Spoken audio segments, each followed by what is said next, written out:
हाय।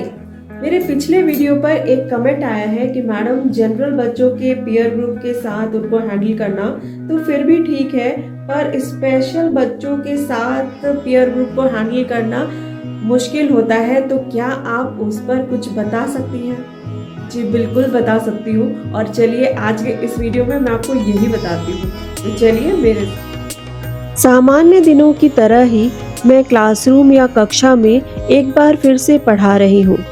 कक्षा के 2 अंधे या ब्लाइंड बच्चों को कक्षा की सबसे आगे वाली बेंच में बैठाया गया है।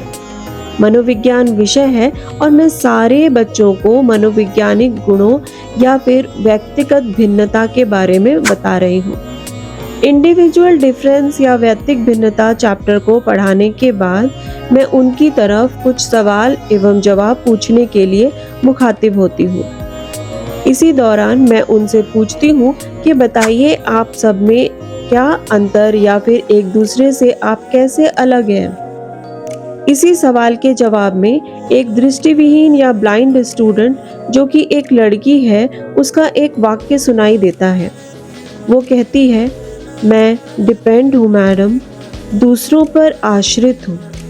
मेरा ध्यान एकदम से उस बच्चे की ओर चला जाता है और मैं उससे पूछती हूँ कि तुम ऐसा क्यों सोचती हो। वह लड़की सिर झुकाकर जवाब देती है, देखिए ना मैडम, दूसरे सारे स्टूडेंट्स अपना सारा काम खुद कर लेते हैं, पर मुझे तो अगर वॉशरूम भी जाना हो तो किसी का सहारा लेने की जरूरत पड़ती है। काश कि मैं भी किसी पर निर्भर या डिपेंड नहीं होती।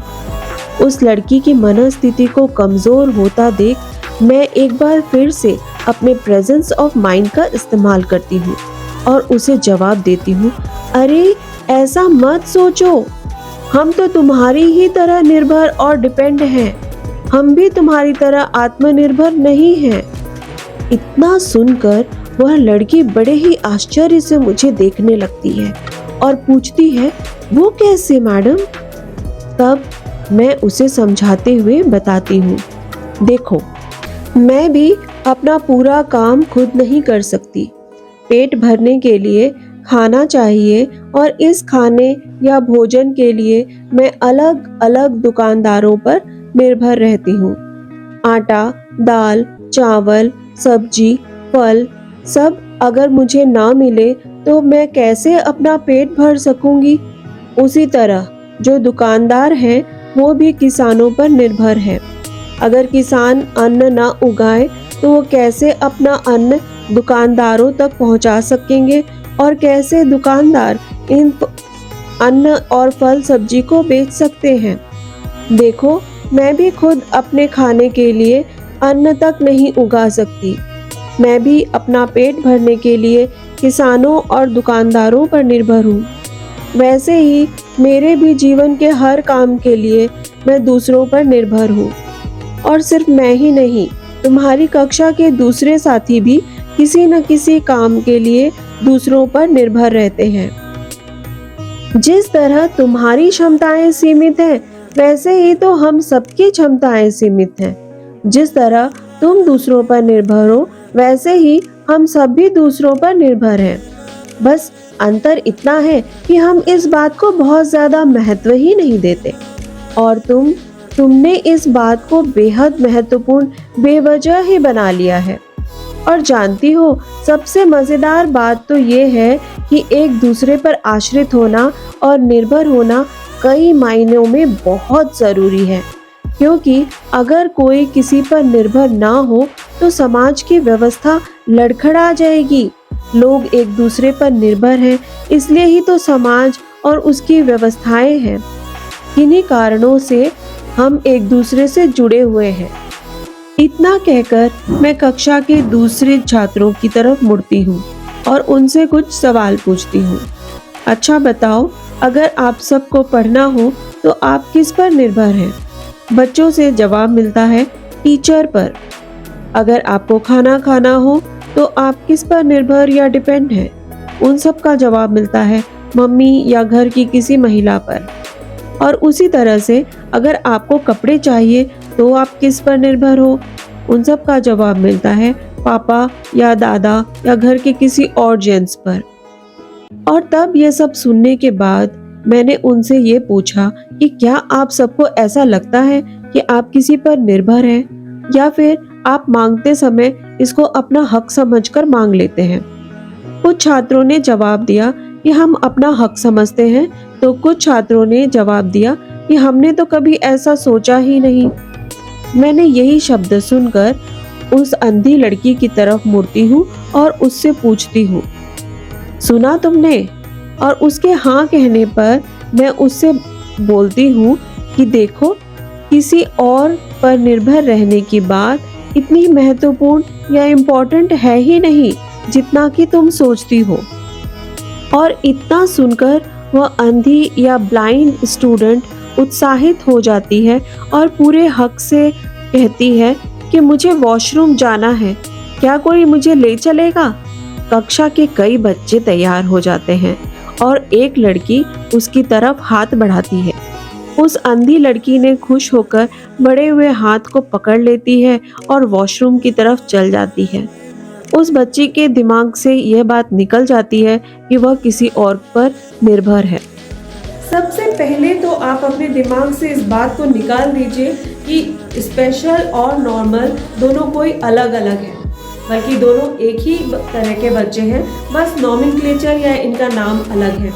ठीक वैसे ही जैसे कि आपके दो बच्चे होते हैं, दोनों बच्चे ही होते हैं, आपके अपने बच्चे होते हैं, लेकिन उन दोनों के नाम अलग अलग होते हैं, वैसे ही इन दोनों ग्रुप्स का भी सिर्फ नाम है। और आपको सिर्फ अपने दिमाग में, अपनी सोच में इस बात को रखना है कि ये दोनों समान रूप से स्टूडेंट्स हैं और आपको इन दोनों पर समान रूप से ध्यान देना है। नंबर दूसरा, स्पेशल ग्रुप और नॉर्मल ग्रुप के सिर्फ आवश्यकताएं अलग अलग होती हैं। जैसे कि आपके अपने दो बच्चे हों तो उन दोनों की चॉइस, भिन्नता और उनकी डिमांड्स अलग अलग हो सकती है। वैसे ही स्पेशल ग्रुप और नॉर्मल ग्रुप के बच्चों की डिमांड्स और उनकी अपनी आवश्यकताएं अलग अलग होती है। और बस उसी को आपको समझना है। जिस समय आप समझ जाएंगे, आपकी मुश्किलें बहुत आसान हो जाएंगी। तो सबसे पहली ज़रूरत है एक टीचर को अपनी मेंटल प्रिपरेशन करने की। नंबर तीसरा, एक टीचर को ये समझने की ज़रूरत है कि वो अप टू मार्क नहीं हो सकता, उसे टाइम लगेगा और इस टाइम के अंतर्गत उससे बहुत सारी गलतियाँ, गड़बड़ियाँ या फिर कमियाँ रह सकती हैं। तो धीरे धीरे चीज़ों को समझे। आपको स्पेशल ग्रुप बिल्कुल भी बोझ जैसा नहीं लगेगा और आप धीरे धीरे बहुत ही एफिशिएंटली इनको संभाल लेंगे। नंबर चौथा, स्पेशल स्टूडेंट्स में VI, HI, ऑर्थो और ID जैसे कैटेगरीज होती है। सिर्फ ID ग्रुप ट्रेनेबल होता है, जिसका कि IQ या इंटेलिजेंस लेवल 50 से लेकर 70 के बीच होता है और इनकी ही केयर 3 साल से लेकर 7 साल के बच्चों जैसी एक टीचर को करनी चाहिए। बाकी के स्पेशल कैटेगरीज के बच्चों के साथ सामान्य व्यवहार करें जो इंसानियत से भरपूर हो। ID और मल्टीपल डिसेबल को छोड़कर आप एक एज अ टीचर एक अच्छे फैसिलिटेटर की भूमिका निभा सकते हैं।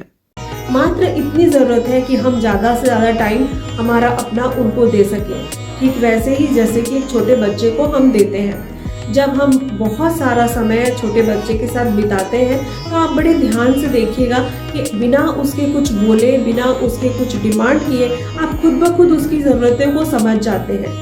ठीक वैसे ही स्पेशल ग्रुप के बच्चों के साथ भी होता है।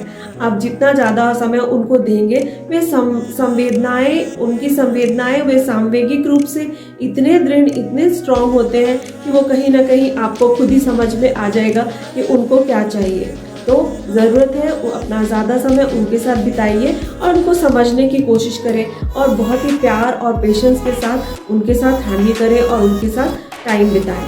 नंबर 5वां, आप स्पेशल ग्रुप के बच्चों को कक्षा में फर्स्ट रो या सामने की तरफ बैठाएं ताकि आप अपना ज़्यादा से ज़्यादा ध्यान उन पर दे सकें और उनका ध्यान इधर उधर किसी चीज़ में भटके नहीं। नंबर 6वां, अगर कक्षा में कोई भी बच्चा दूसरे पेयर ग्रुप्स के द्वारा प्रताड़ित किया जा रहा है या परेशान किया जा रहा है या फिर उसको बिल्कुल इग्नोर किया जा रहा है, तो आप वो इग्नोर्ड बच्चे को या फिर उस प्रताड़ित बच्चे को ज़्यादा से ज़्यादा अपने साथ रखें। किसी न किसी काम के बहाने आप उसको अपने साथ उलझाए रखें आप कुछ ही दिन में देखेंगे कि दूसरे बच्चे अपने आप अपना काम छोड़ करके उस बच्चे के साथ एसोसिएट होने लगेंगे, उस बच्चे के साथ जुड़ने लगेंगे, और वो भी बहुत ही सकारात्मक रूप से। और ऐसा इसलिए होगा क्योंकि हर बच्चे का सेंटर पॉइंट होता है टीचर।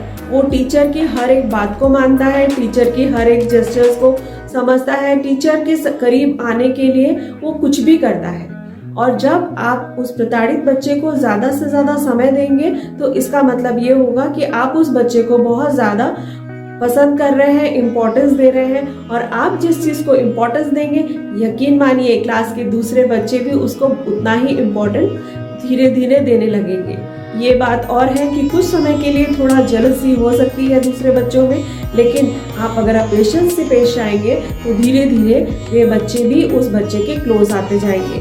तो इसमें आपको बहुत ज़्यादा मेहनत करने की बिल्कुल भी ज़रूरत नहीं है, बल्कि ज़रूरत है थोड़ा सा साइकोलॉजिकली एस्पेक्ट्स को टच करने की और उनको समझने। नंबर 7वां, स्पेशल ग्रुप के बच्चों का वैसे ही स्वागत कीजिए जैसे कि आपके अपने घर में जब कोई छोटा या नन्हा मेहमान आता है तब आप उसका जैसे करते हैं वैसे ही। यकीन मानिए बस इनको प्यार और थोड़ा सा ध्यान देने की ज़रूरत है।